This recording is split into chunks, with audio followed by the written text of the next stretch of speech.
조갑제 TV 시청자 여러분 안녕하십니까. 5월 20일 밤 10시를 넘었습니다. 오늘 별세한 고 구본무 LG그룹 회장은 1995년 2월 22일 회장으로 취임한 분입니다. 전자화학통신서비스 등 3대 핵심 사업군을 육성하면서 자동차 부품, 유기발광 다이오드, 에너지, 바이오 등 신성장 사업도 적극적으로 추진하여 세계적 기업으로 LG를 키운 분입니다. 이 디스플레이 사업 분야에서는 세계 1등입니다. 그리고 2차 전지 사업도 20년이 넘는 연구개발 끝에 드디어 세계 1위로 올랐습니다. 1994년 말에 30조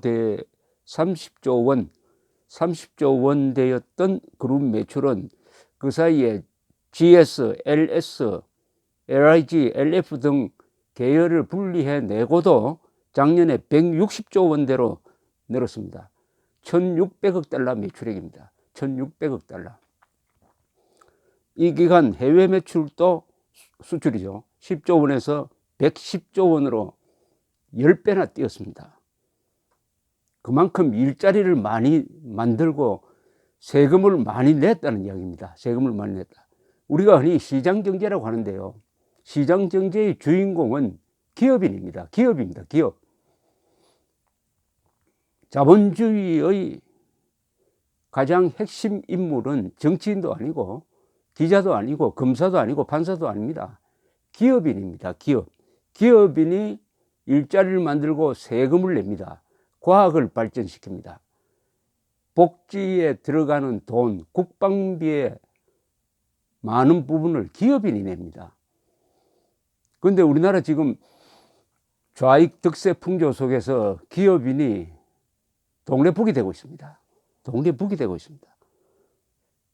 사소한 잘못을 침소봉대해가지고 언론이 앞장서가지고 기업인을 몰아붙이는 것이 마치 정의라고 생각하도록 하는 이런 못된 풍조 속에서 한 위대한 기업인이 타계했습니다. 그러면 세계는 우리나라 이 기업을 어떻게 보고 있을까요? 국내적으로만 보면은 한국에서는 기업인은 한 번도 존경을 받은 적이 없습니다. 그러나 자본주의가 꽃피는 나라에 가보면은 기업인을 존경하고 기업인이 거기에 상응하는 영향력을 행사합니다. 일본이나 미국에서는 기업인이 존경을 받습니다. 한국에서는 기업인이 경멸을 받습니다. 한국에서 기업을 한다는 것은 어떻게 보면은 천벌입니다. 이거 천벌. 한국에서 기업을 한다는 것은 모래주머니를 달고 마라톤 하는 것하고 같습니다. 그렇게 불리한 상황에서도 한국에서 LG, 삼성, 현대 같은 세계적 대기업을 이룬 분들, 이런 분들이 애국자가 아니면 누가 애국자겠습니까? 누가 애국자입니까? 말 많은 사람, 거짓말 잘하는 사람, 법을 어기면서 이게 행동하는 양심이라고 이야기하는 이런 사람들이 애국자입니까? 정말 한국에서 기업하시는 분들에 대해서는 우리가 존경과 함께 미안한 생각을 가져야 된다고 저는 그렇게 생각을 합니다. 루치 샤르마라는 사람이 있습니다. 모간 스탠리의 이머징 마켓 부서의 책임자입니다. 이분이 몇 년 전에 블랙아웃 네이션스라는 이 책을 썼습니다. 한국, 대만, 중국, 인도, 브라질, 멕시코 등 선진 경제권에 도전하는 나라들의 장단점을 분석한 책인데 그 한 챕터가 더 골든 메달리스트, 금메달리스트라는 대목이 있었습니다. 제가 금메달 깜인 나라가 어디냐고 이렇게 읽어봤더니 샤르마 씨는 한국을 여러 도전 국가 중에서 1등으로 꼽았습니다. 즉 골든 메달리스트로 꼽았습니다. 그 이유는 제조업이었습니다.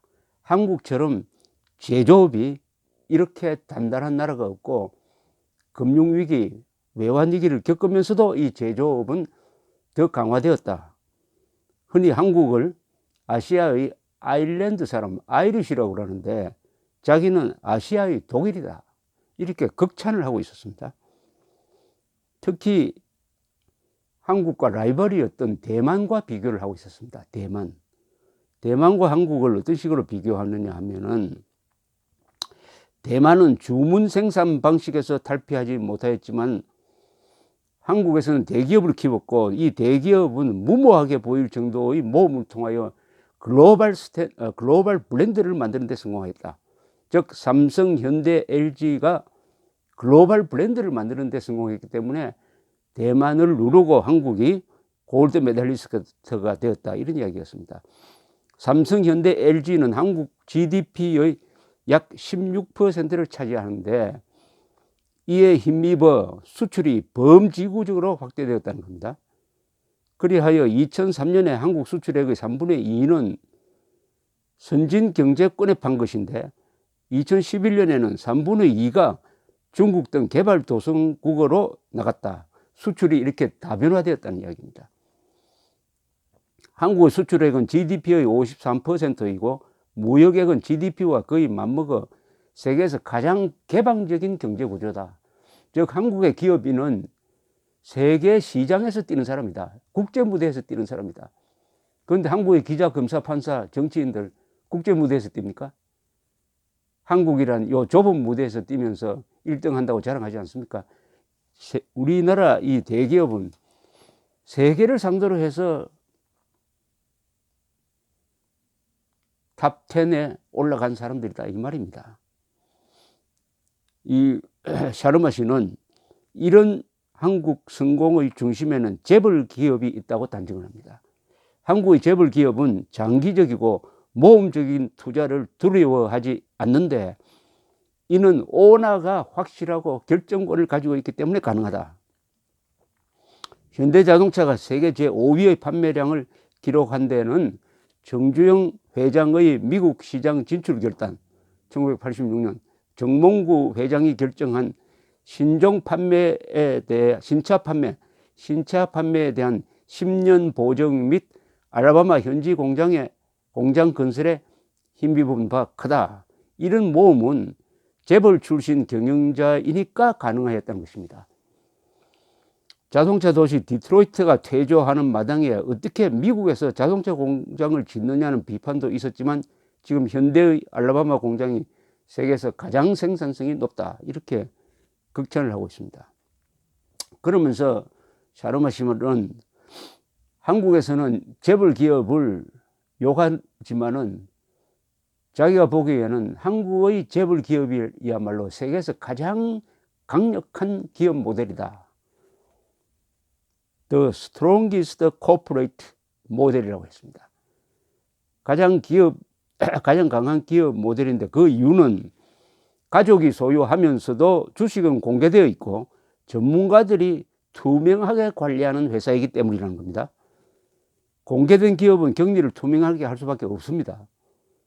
맥킨리의 조사에 의하면 가족이 경영하는 회사는 2008년의 금융위기를 비가족 회사보다도 더 성공적으로 극복하였습니다.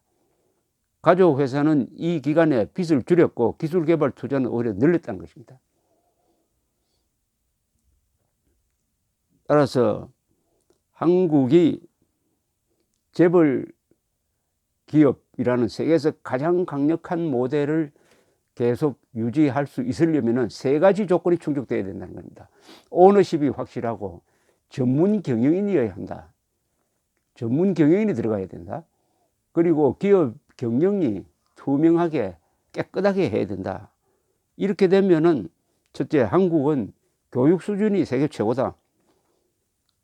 그리고 중산층이 강하다. 또 부자들이 조심한다. 외국에 비해서 부자들이 몸조심하고 언론을 조심을 한단 말이죠.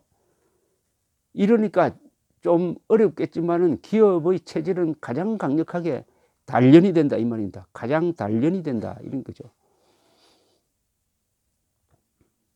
이렇게 하면서 이제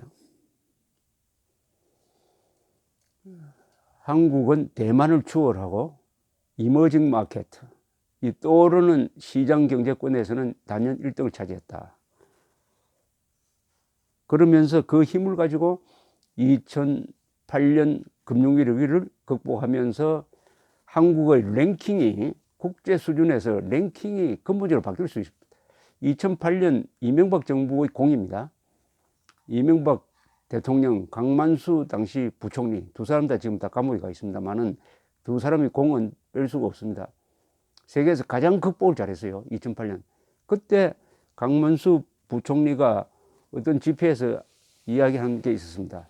이명박 대통령하고 나는 이번 위기를 잘 극복하면은 국제 무대에서 한국의 위상이 몇 단계 더 오를 것이다라고 생각을 한다. 이렇게 했는데 사실 그대로 되었습니다.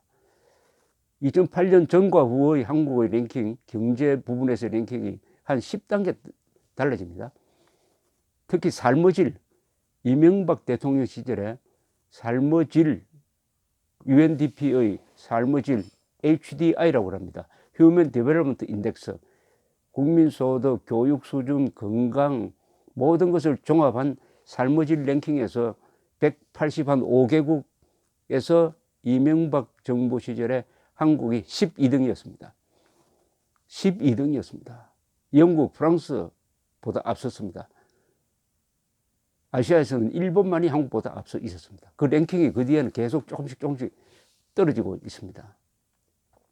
이 힘이 어디서 나왔느냐? 대기업에서 나온 거죠. 대기업. 그런데 한국이 대기업 회장을 이재용 부회장까지 구속 재판을 하고, 구속 재판을 왜 합니까 도대체? 구속 재판. 그 사람이 어디 도망갈 사람입니까? 구속 재판을 하고, 지금은 또 어느 재벌 회장의 막말을 가지고 경영권을 빼앗아야 된다는 이 자본주의 사회를 뒤엎는 이야기까지 나오고 참 살벌합니다. 기업인을 못 살게 굴면 어떻게 됩니까? 조선조가 됩니다. 조선조가 기업인을 못 살게 군 나라 아닙니까? 제도적으로 사농공상 해가지고 과거시험 합격자가 권력을 잡고 상공, 장사하는 사람하고 물건 만드는 사람을 완전히 멸시하다가 강력한 군대를 갖지 못하고 결국은 식민지가 되어버렸습니다. 북한이 왜 저렇게 가난에 찌들고 주민들은 굶어 죽고 맞아 죽습니까? 대기업이 없으니까 그런 거 아닙니까? 간단한 거 아닙니까? 북한에 삼성, LG가 없으니까 오늘날 저 모양 된 거 아닙니까? 우리의 축복은 대기업입니다. 대기업. 지금 대기업 가족들이 우리 국민들과 국가에 무슨 해악을 끼치고 있습니까? 난 그게 궁금합니다. 이재용 구본무, 이건희, 이병철 같은 분이 하루에 6끼 먹었습니까? 김정일이처럼 한 상에 한 200만 원 하는 그런 밥을 먹었습니까? 그 사람들은 잠을 하루에 20시간씩 잤습니까? 우리처럼 똑같이 3끼 먹고, 그분들의 식탁도 우리와 별 다른 바 없었습니다. 저 서양의 재벌들은 큰 성 같은 거 또는 어떤 영토를 완전히 철조망 치놓고 왕국처럼 하면서 비행기 타고 다니고 말 타고 다니고, 한국의 재벌들이 그렇게 했다면 아마 문매를 맞고 견디지를 못했을 것입니다. 어떻게 보면 참 불쌍한 사람들이 한국의 재벌 기업인들입니다. 그 사람들의 고민이 서민보다 덜 할 것 같습니까? 기업인을 존중하는 나라가 되어야 하겠습니다. 기업인을 깔아뭉개는 풍토가 아니라 기업인을 응원하는, 결국 자본주의 사회에서는 대기업인이 대한민국을 대표하는 선수입니다. 선수한테는 박수를 쳐야 되는 거 아닙니까? 박수를. 다소 잘못하는 게 있더라도 덮어줘야 그 선수가 열심히 뛰는 거 아니겠습니까? 위대한 기업인 LG를 연 매출액 1,600억 달러의 세계적 대기업으로 만든 구본무 회장의 별세, 더구나 70대 초반에 돌아가셨습니다. 별세를 생각하면서 대기업에 대한 생각을 바꾸자. 기업인이 시장 경제의 주인공이다. 기업인이 일자리를 만들고 세금을 낸다. 이 점을 명심해야 될 것이라고 생각합니다. 구본무 회장의 명복을 빕니다. 감사합니다.